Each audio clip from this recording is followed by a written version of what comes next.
Hi, I'm Susie with EMS World, and with me today is... I'm Bill Troup with the U.S. Fire Administration's National Fire Data Center, where I serve as a fire program specialist. And Bill, I understand the USFA has been doing some projects that not only involve the fire service, but EMS and law enforcement. Can you explain some of the EMS projects you're working on? Susie, yes I can. The U.S. Fire Administration, in partnership with DHS's Office of Health Affairs, has several ongoing EMS projects, including a few that have just recently been completed. Recently we finished the funding alternatives for EMS and fire services, which updates the previous USFA document on funding alternatives and provides a comprehensive kind of an A to Z of innovative and alternative funding sources.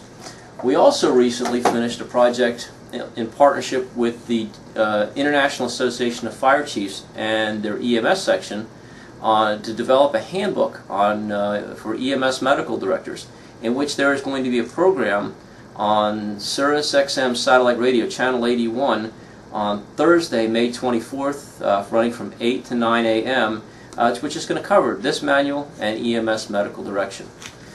And ongoing efforts include a EMS responder safety study we're doing with the International Association of Fire Chiefs, which will update an approximately 10 to 15-year-old USFA document on EMS safety, as well as our 10-year-old Guide to Developing an Emergency Service Infection Control Program. Again, that will provide kind of a comprehensive program and document on health and safety for EMS responders.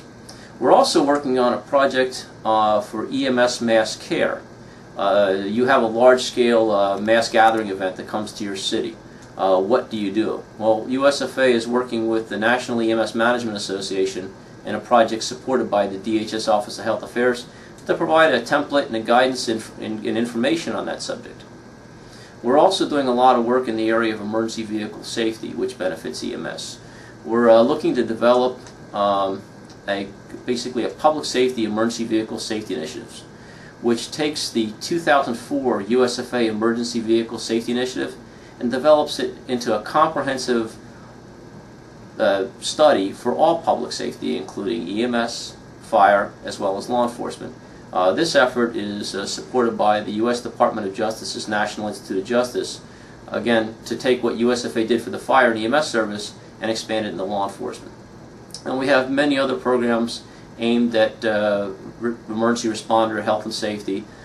Even though it may say fire on it, a lot of our projects really work for the EMS community. And again, we support the National EMS Week, which is this week. Yeah, understand, the collaborative projects, reduces the, duplication and that type of thing, and the funding is, is helpful to get to these projects underway. Certainly, we work in partnership with other federal agencies, both within and outside of the Department of Homeland Security. We work very closely with, as I mentioned, the DHS Office of Health Affairs, which has a great interest in emergency medical services. And I can tell you, for a lot of these projects, we just couldn't have done it without them. And the same for our efforts in emergency vehicle safety and roadway safety. The U.S. Department of Justice, as well as the U.S. Department of Transportation, has been very supportive of some of the studies we've done in both emergency vehicle safety as well as roadway operational safety, because it benefits not only the fire and EMS service, it benefits law enforcement as well as DOT emergency responders and highway workers. I understand you're working with Responder Safety Institute on some of these projects?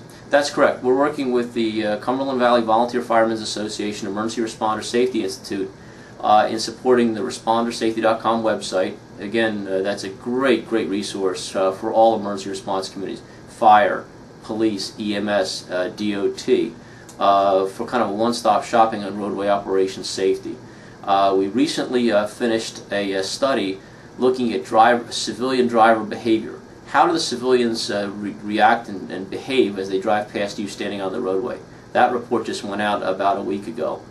We're looking at an implementation guide for emergency vehicle visibility and conspicuity. And I said we have a long history of working with them. We developed a public service announcement on Slow Down and Move Over approximately a year or two ago with them, again in partnership with the U.S. Department of Justice. And many states have move-over laws now. Yes. Okay, Bill, thanks for your time today. Appreciate it. Thank you, Susie.